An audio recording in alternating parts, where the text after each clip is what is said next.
तर आता महत्वाचा प्रश्न आहे. आता तुमचं उत्तर तरी मला कळलेलं आहे, की तुम्हाला केंद्रामध्ये कोण पाहिजे. तर ऑब्व्हियसली नरेंद्र मोदी तुम्ही सांगणार. पण अ, काय मतदारांकडून म्हणजे मतदारांनी का मतदान करावं आणि नरेंद्र मोदींनाच का निवडून द्यावं केंद्रात? मोठ्या प्रमाणावरती नरेंद्र मोदी साहेबांनी कामं केलेली आहेत. उरुळी कांचनला जवळजवळ आम्हाला कळतं तेव्हापासून 84 कोटीचा निधी हा फक्त केंद्रातनच आलेला आहे पाणी पुरवठ्यासाठी. त्याच्यानंतर रेल्वेसाठी 12 कोटीचा निधी आता नरेंद्र मोदी साहेबांनी दिलेला आहे उरुळी कांचन रेल्वे स्टेशनसाठी.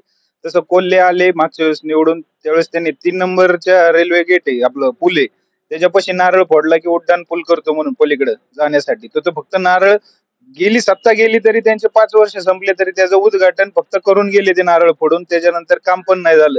त्याच्यानंतर 3 अंडरपासचे काम त्यांनी मंजूर करून घेतलेली आहे उरुळी कांचनला. पण ते अंडरपास कुठून करणार हे त्यांना पण माहिती नाही आणि उरुळी कांचन जनतेला पण माहिती नाही. त्याच्यामुळे त्यांचे काम शून्य आहेत. ते फक्त कुठंतरी येतात, एखाद्या हॉटेलमध्ये बसतात, जेवतात आणि परत जातात.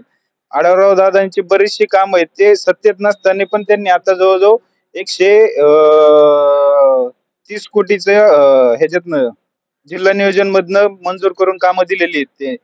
त्याच्यामुळे आम्ही आढळराव दादांबरोबरच आहे.